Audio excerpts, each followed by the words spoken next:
اس صورت میں انسان کو اس بات پر متنبہ فرمایا ہے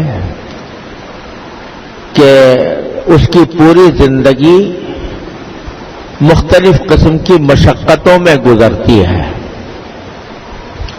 ہم نے پیدا ہی اس طرح کیا ہے اس کو کہ اس کی زندگی پیدائش سے لے کر مرتے دم تک مختلف قسم کی مشقتوں میں اس کو گزارنی ہوتی ہے. یعنی دنیا میں کوئی انسان ایسا نہیں ہے، چاہے کتنا بڑا مالدار ہو، کتنا صاحب منصب ہو، صاحب اقتدار ہو، کہ ہر کام اس کی مرضی کے مطابق ہو جاتا ہو. جو اس کی خواہش ہو وہ ضرور پوری ہو جاتی ہو. بہت سی خواہشیں ہوتی ہیں پوری نہیں ہوتی.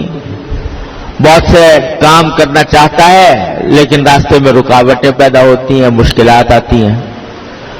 تو ہم نے انسان کو پیدا ہی اس طرح کیا ہے کہ اس پر طرح طرح کی مشقتیں گزرتی ہیں، جس سے کوئی بھی شخص کسی بھی شخص کو مفر نہیں ہے. تو جب مشقتیں اٹھانی ہی ہیں اور اپنی خواہشات کے خلاف بہت سے کام برداشت کرنے ہی ہیں، تو کیوں نہ انسان ایسی مشقت اٹھائے جس کے نتیجے میں اس کو آخرت کی ابدی راحتیں حاصل ہوں. یہ تو ہونا ہی ہے کہ ہر خواہش پوری نہیں ہوگی. تو اگر کسی گناہ کی خواہش پیدا ہو رہی ہے، اس خواہش سے اپنے آپ کو بتا لو، وہ مشقت برداشت کر لو جیسے کہ اور مشقتیں برداشت کرتے ہو. تو اس کے نتیجے میں اللہ تبارک و تعالی آخرت میں تمہیں راحتیں ابدی دائمی راحتیں عطا فرمائیں گے کہ جس کے بعد کوئی تکلیف نہیں ہوگی.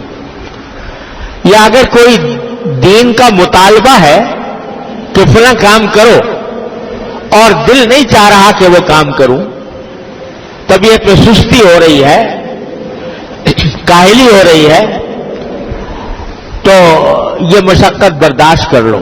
اس سستی کا مقابلہ کر کے وہ کام کر لو. یہ مشقت برداشت کر لو تو جس طرح اور مشقتیں برداشت کرتے ہی ہو، یہ مشقت برداشت کر لو تو اس کے نتیجے میں آخرت کی نعمتیں حاصل ہوں. یہ ہے پوری سورت کا بنیادی موضوع.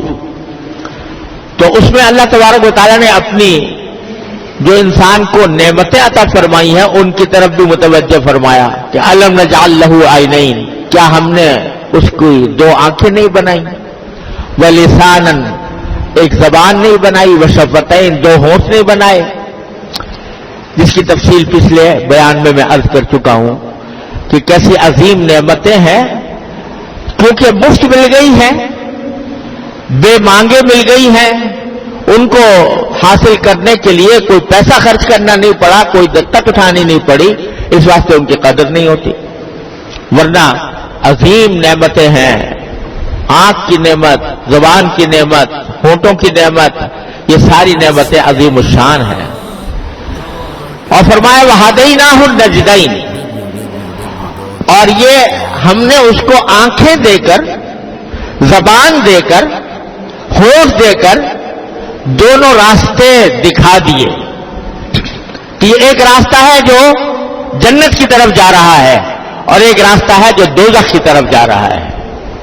ایک راستہ ایمان اور عمل صالح کا راستہ ہے جو انسان کو جنت تک پہنچائے گا، اور ایک راستہ اللہ بچائے کفر کا، شرک کا، گناہوں کا، معصیتوں کا، منکرات کا راستہ ہے جو انسان کو دوزخ تک لے جانے والا ہے.